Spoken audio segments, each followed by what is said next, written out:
కూటమి కోసం సారుస్తున్నారు. ఇవాళ రాజమండ్రి అనకాపల్లికి వస్తున్నారు మోదీ. అక్కడ ఎన్నికల ప్రచారంలో పాల్గొంటారు. ఆయన రాకతో క్లైమాక్స్ లో కాక పెంచాలని కూటమి ప్లాన్ చేసింది. ఏపీలో మోదీ సభలు రోడ్ షోలకి భారీగా ప్లాన్ చేస్తున్నారు. ఇవాళ ఎల్లుండి కూటమి తరపున ప్రచారంలో పాల్గొంటారు మోదీ.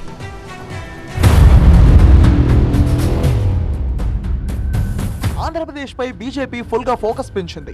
ఏపీ ఎన్నికల ప్రచార చివరి చరణంలో ప్రధాని మోదీ రాక వేడి పుట్టిస్తోంది. కూటమి కోసం ప్రచారం చేయడానికి ఏపీకి వస్తున్నారు ప్రధాని మోదీ. ఇవాళ రాజమండ్రి, అనకాపల్లి నియోజకవర్గాల్లో నిర్వహించే సభల్లో పాల్గొంటారు ఆయన. 8వ తేదీన రాజంపేట పార్లమెంట్ స్థానం పరిధిలోని పీలేరు సభకు హాజరవుతారు ప్రధాని మోదీ. అదే రోజు సాయంత్రం విజయవాడలో రోడ్ షోలో పాల్గొంటారు. ఈ షెడ్యూల్లో భాగంగా ఇవాళ మధ్యాహ్నం 3 గంటలకు రాజమండ్రికి రానున్నారు ప్రధాని మోదీ. అక్కడి నుంచి టీడీపీ అధ్యక్షుడు చంద్రబాబు, జనసేన అధినేత Pawan Kalyan, AP BJP chief పురంధేశ్వరితో కలిసి రాజమండ్రి రూరల్ లోని వేమగిరి సభా ప్రాంగణానికి చేరుకుంటారు. అక్కడ జరిగే బహిరంగ సభలో పాల్గొంటారు ప్రధాని మోదీ. రాజమండ్రి ఎంపీ స్థానం నుంచి బీజేపీ అభ్యర్థిగా పోటీ చేస్తున్న పురంధేశ్వరితో పాటు కూటమికి చెందిన ఇతర అభ్యర్థులను కూడా గెలిపించాలంటూ ప్రజలకు విజ్ఞప్తి చేయనున్నారు ప్రధాని మోదీ.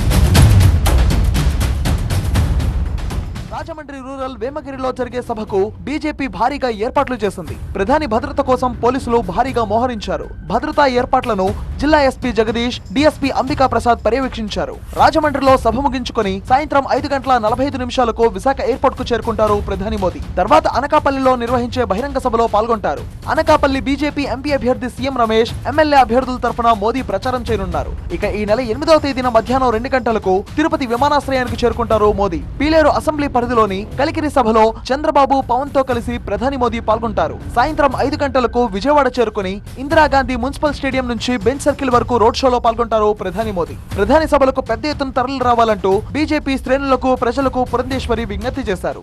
6వ తారీఖున రాజమండ్రికి మరియు అనకాపల్లికి వస్తున్నారు.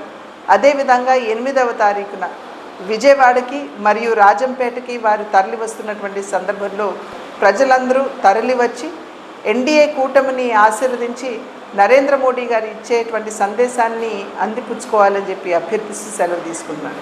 మోదీ ప్రచారంతో క్లైమాక్స్ లో కాక పెంచాలని చూస్తోంది కూటమి.